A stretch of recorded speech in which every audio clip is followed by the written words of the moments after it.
Hey everybody, welcome to The Early Edge, a mentorship podcast for next generation leaders where we share insights we wish we had learned earlier in our careers. We want to equip you to learn more, grow faster, and thrive in both your work and personal life. I'm Jay. And I'm Jeff. Let's get into today's episode.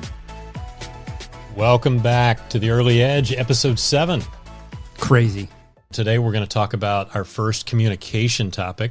If you're just joining in now that we're at episode 7, maybe you haven't listened to the first 6 episodes, we certainly recommend you go back and do that. Jay, tell us a little bit about who this podcast is primarily targeted to. Yeah, the inspiration for this is for young professionals early in the career, 22 to 35. It would be our core target audience. We've certainly gotten great feedback from people of our a little more advanced generations that they're finding value and enjoying it. But our messaging, the tips, the content is really geared toward that first time in a role or maybe first time in a leadership role earlier in career is our target. Many of our topics are squarely targeted toward those that you just mentioned, but a lot of the topics are relevant and can be applied to almost anybody anywhere in their career. And I think today's is one of those episodes. Yes. So if you're mid-career, later career, in your 40s, 50s, maybe even 60s, this hopefully is relevant.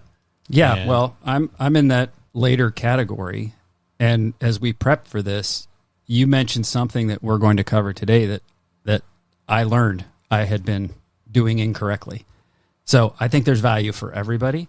It also requires perhaps a little bit of humility and self-reflection and desire to examine how you can optimize your influence, because we're going to be talking about the basics of grammar and effective communication and some common mistakes that we see.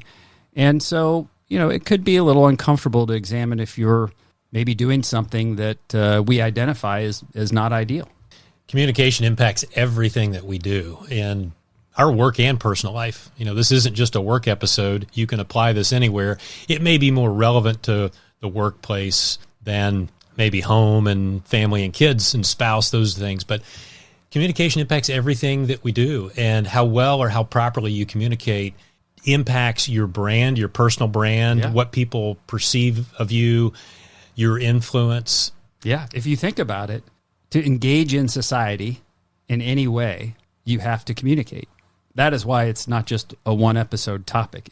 There are multiple channels, environments, situations where we use communication, but the reality is we always are using communication. So it's worth stopping and examining how effective we are at it and how it shapes the level of influence we have and how we're viewed. Communication is a broad topic, so let's unpack how we plan to break down communication. We have 5 different categories or topics that we're going to cover. Today is the first, and today is about grammar, as you mentioned. It's bound to be a little controversial because some people may disagree with a few of these, Sure, and that's okay. We'll have some fun with that. The next 4 after today's, number 2 is written and verbal communication best practices. Great. Number 3, the importance of feedback and listening. Powerful. Number 4, conflict resolution and tough conversations. Ooh, that's good. It's probably the one where I have the most interesting stories. Good. Yeah. And number 5, public speaking and effective executive presentations. Yeah. Great. I think they're good. We'll take feedback, certainly. If someone hears this and suggests something else, we probably won't do these necessarily consecutively. We will just get to them, although, fairly soon. All right, well, let's dive into today's topic on grammar. Great. Jeff, why does it matter? It matters because we do it all day long in the workplace. People sometimes, depending on what role you're in, we all communicate no matter what role we're in. If you're in a corporate environment, if you're in a medical environment, you fill in the blank and you're communicating. If you're a solopreneur, if you've started a handyman business, you're communicating with customers. There isn't a sphere of life where this doesn't matter. Right. Is it the end all be all for everything? No. It does matter enough, though, to pay attention. Starting off with a story, I think you have a story from a few years back that you want to share. This is burned into my brain as an uncomfortable and a fantastic bit of coaching I got from someone I respected very highly. It was really about 20 years ago. And at this time, I'm a multi-time business owner. I'm in my mid to late 30s, and I'm spending time in a personal setting with a retired and very successful business owner, someone I admired, someone I liked a bunch. And I remember standing in his kitchen at his island, and we were making a sandwich. I'm giving you these details to paint the picture of how vividly I remember this. And we were making sandwiches from leftover flank steak. And I said something, and he stopped and corrected my grammar. And of course, in the moment, because I respected the guy so much, I was embarrassed. I was uncomfortable. I'm sure I started to maybe even get a little angry or offended. And then I thought about it. What a gift he gave me. And legitimately, I have corrected that error in my speech since that day. And now to the point of any time I hear someone else doing what I was doing, it strikes a nerve in me because I remember that leader cared enough in our relationship to give me a tip. He almost cared more about helping me than he cared about what I thought of him. Mm-hmm, mm-hmm. And it was powerful. And hopefully this episode is a little bit of that loving encouragement for listeners. Well, in a minute, we're going to share 8 or 9 very specific grammar examples of things you want to get right. And I'm sure you're going to highlight which one that was for you when you were eating some flank steak. Mm-hmm. One opportunity I had early in my career, this is going back when I was in Atlanta. I was working on the Emory campus, and in my 20s, I had a chance to be the designer and the editor of a publication that was distributed and published to about 800 universities around the world. I had to get many of these right. You know, in that sense, they're either right or wrong. If I don't use some of these correctly in a publication, it gets called out. So I learned some of these early in my career. Hopefully many of these we all learned in English class, maybe in elementary school or high school. But we tend to see people that still get these wrong or just never really learned them. Yeah, and I think this is maybe an opportunity for a disclaimer. We're doing this topic to help. There's no judgment if you get it wrong. I just told you I was an adult with kids and a business, and I had been doing something that I just didn't understand. That no one cared enough about me prior to that to tell me I was doing it incorrectly. We're here to help, and if you find that something we talk about is something you recognize, great. Decide if it matters to you and change it if you want to. All right, first one. We ready? Let's go. The first one is the famous controversial question about how many spaces come after a period. Oh, yeah. Little background on this one. You and I are old enough to remember in high school taking typing class on a typewriter. Yes. Now, mine was electric. I don't know if you had... We had just entered the electric stage. Okay, all right. Yes. We had just gotten... This is probably 1981, I don't know, somewhere in the early 80s. We had just gotten computers, so I was taking a typing class at the same time I was taking a programming class on an Apple IIe computer. Most people listening may not know what an Apple IIe is. You can Google that. And on those typewriters, you typed a period and then 2 spaces and kept going. Trained your right thumb to hit 2 spaces every time. Now, a little bit of trivia around this issue and the topic. A space, a period, the letter G, the letter L were all the same width. Mm. And so you needed a little bit more space between sentences after those periods. Along came computers, and computers automatically handled proportional type so that there was more space around a capital G, or actually less space around it. Yes. It knew how to proportion each letter to the next letter automatically. And that's where the beginnings of 1 space after a period came. So lesson here is 1 space after a period and all of the technology we use today. And if you don't believe me or believe Jay, on your iPhone when you're texting somebody next, type the last word of a sentence, hit the space twice. No period, just hit the space bar twice. Yeah. Keep typing the next word. It will put in a period in 1 space automatically. There you go. I love that story. I never knew the proportional type the concept of that. All right, let's keep going because we got to get through these. Number 2 is commas, the proper use of commas. This may be still the most debated of all these. Yes. And probably the most common example is you're typing a list of things in a sentence, red, blue, and green. Yes. Do you put a comma before the word and or not? Oh, I'm going to say yes. I'm a comma with the and guy. Yeah. I think that's the most followed rule today is you do put the comma before and there's some good examples online if you want to go Google this and dig in a little bit more. Yeah, we don't have time to do that today. But implication is, am I listing those three of equal weight or grouping, or is, in the case of red, blue, and green, are blue and green together for some reason? Right. Or are they separated? That's right.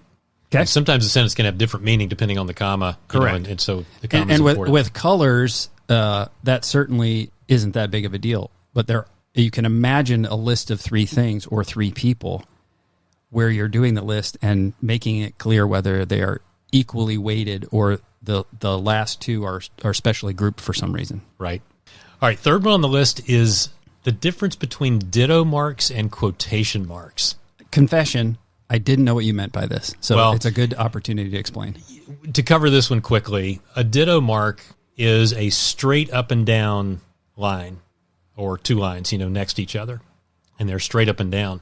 Sometimes you'll see this used for a foot marker or an inches marker, right? They're straight up and down. A quotation mark or an apostrophe has a curve to it or a slant. Or an angle, yeah. Now, most of your common applications like Microsoft Word, when you're typing, will get these correct as you type. Yep. Many applications still today don't, though. I was reading an article in a major publication yesterday, and they had improper marks. And at the end of the day, is this one going to, make or break your communication and your brand of you? Probably not. But get it right. Yeah, if you, why now not? That, if you didn't know that before, now you know. You can Google that and find out on your keyboard, how do you get a proper quotation mark or an apostrophe in a sentence? Yeah. What about the use of ellipsis as a thought starter or a hyphen or a dash? I have one thought, and instead of using a period to create a second sentence, I do an ellipsis ... or a hash. When is that right? When's that confusing? How do we feel about that? I'm going to have to go Google my Emily Post, grammar book to really give you the real explanation. But I've always understood that in a sentence, to use a hyphen, it shouldn't be two full sentences that could be separated on their own with a hyphen in the middle. If those two sentences can stand on their own, it should be a period and a new sentence. Yeah, agree. I will talk about, though, thinking of a hyphen and an in dash and an M dash. The M dash and the N dash, most people have probably seen. They may not have known the name of those. The reason it's called an N dash or an M dash, and that's EN and EM, N and M dash, is because the width of an N dash is the width of the capital letter N in the font you're using. And the M dash, EM dash, is the width of a capital M. Usually you use the M dash in a sentence where you're separating a phrase in a sentence. An N dash is used maybe to 3 to 4 p.m. or July 10th, N dash July 17th. So that's, again, another one you can Google to get a lot more detail than we can tell you here on this podcast. But there are differences in the just short hyphen and the N dash and the M dash. Yeah, that's great. I never knew why that was the case either. And the next one is something I learned today, which is very useful. One of my favorite parts of consulting and advisory work is working with international clients. And the more that hybrid and virtual work has happened, the more we'll all be engaging with people in different time zones. So when scheduling things, someone says, "Hey, send me your availability," you need to give them availability and then indicate time zone. I learned that I was half the year using the wrong way of indicating time zone. Can you tell us about EDT, EST, ET when we're doing Eastern time zone, for example? Sure. Yeah. I see this in communications a lot, usually just in emails. Can you meet next week at fill in the blank time? And hopefully most listeners know that during the year, depending on where you live, in most places in the U.S. at least, time changes between standard time and daylight time, Eastern Standard Time, Eastern Daylight Time.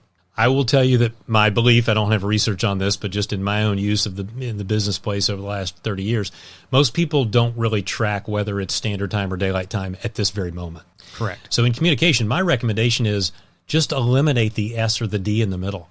Just use ET or PT for Pacific time or CT for Central time. Don't worry about whether it's standard or daylight. Actually saves you simple. It keeps it simple. And you'll always be right. It's more efficient. Yeah, I love it.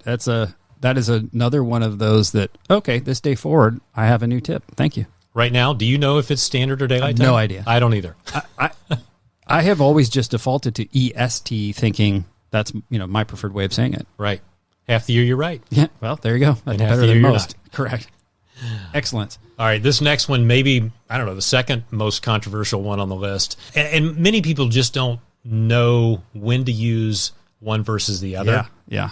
The reason this one is important to me, and I realize we haven't shared it yet, is when I hear a speaker, especially somebody on stage, get it wrong, I have a Fingers on a little bit chalkboard. less respect for them. Fingers on a chalkboard. I'm just like, get it right. Yeah. You're a speaker. Yeah. You're on stage in front of a lot of people. Yeah. And maybe you're not on stage in front of a lot of people, but getting this right in the workplace is, to me, easy and important. And this is the proper use of I and me when you're talking about you and someone else doing something. Yeah. And this is I think this is cultural and generational. I see this as an opportunity, especially for our younger listeners. We care about you. This matters, especially if you're trying to increase your influence and brand in the workplace doing this correctly. You may not know if you get this wrong, but after hearing this, hopefully you'll hear yourself and determine whether you get it right or wrong. So here's the example of I and me. This is the proper use. Jay and I are going to the store. To Now, get donuts. Most people get to get donuts if you want to get donuts. Yes. Most people get that right. Jay and I are going to the store. In other words, you wouldn't say me and Jay are going to the store. But that is the incorrect way of saying it that I hear often, especially with younger folks, is they start with me. Right. And not only is it improper grammar, it subconsciously to me sounds like, oh, you think you're more important. And that's obviously my bias. Right. So there are two reasons that doesn't sit well with me. Now, here's the one of the version of this that I hear stated incorrectly most times, especially on major stage. Kroger wanted me and Jay to buy more donuts. That is correct. Yes. Kroger didn't want Jay and I to buy more donuts. Yes.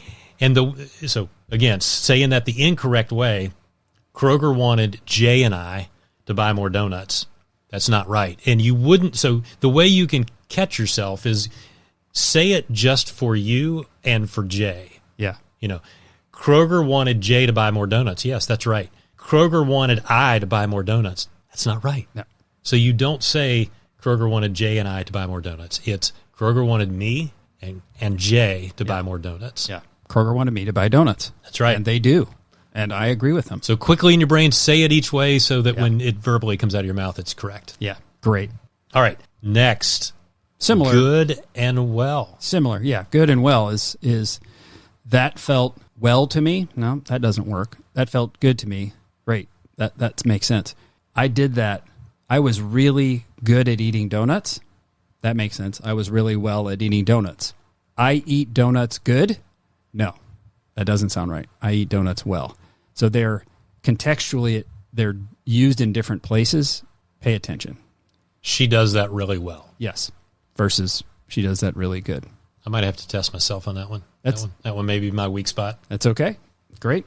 All right. The next one is the, Jay, what were you corrected at the island making the flank steak sandwich? Here's where I was corrected. I made the common mistake of saying, in this example, I did that wonderful versus I did that wonderfully, or I did that happy versus I did that happily. So it's the proper use of the ly when you're describing how you did something or how something went or what was done. At the time, you did that improperly. You didn't do it improper. Correct or correct. Right. I didn't do it correct. I was incorrect, but I did it incorrectly. And it was once I heard that and I learned it, it caught me. And now it seems so obvious, but at the time I just had no one ever told me that. And you mentioned when you hear presenters, especially from stage, I hear that example done incorrectly very often on broadcasts, sports broadcasts, and it drives me nuts. And I have almost sent messages, and then I thought that sounds like, I'm not doing it because I care about them. I'm doing it because it annoys me. So that's not the right motivation. We might get some messages after this episode. I hope so. There's some controversy in some of these. I'm totally good. Hey, exploration, examination, self-reflection is a powerful tool. All right. Key takeaways from today. Number one, this matters enough. It's not the be-all, end-all. It doesn't require leaving today for a 1-week retreat to fix your grammar. but it does matter. In the course of increasing your influence and your brand, you can amplify your brand by standing out by being sharp. You can also damage your brand by standing out by being, ooh, that person's just a little unpolished, and it matters. So if it does matter, pay attention. Maybe one of these hit you as an opportunity for improvement. If it did, and you do care about it, share what you want to do differently with somebody else. Let them help you identify, ooh, that one, caught that one, that's not quite right. Those are my takeaways. What do you have? You have a resource, number one. So where would you send people for basic tips? There are a number of websites out there that you can go to that talk about these and a few others. Emory University has a good one. So if you search Emory University Grammar Brand Toolkit. Oh, cool. There's a lot of resources on the web related to these, so you'll find many out there. That's great. Well, that sounds like the Early Edge for the week. Very good. We'll see you next time. Thanks for listening to The Early Edge, a mentorship podcast for next generation leaders. If you have feedback or would like to submit questions or a topic idea, email us at earlyedge@reddogadvisors.com or earlyedge@altaimpact.com.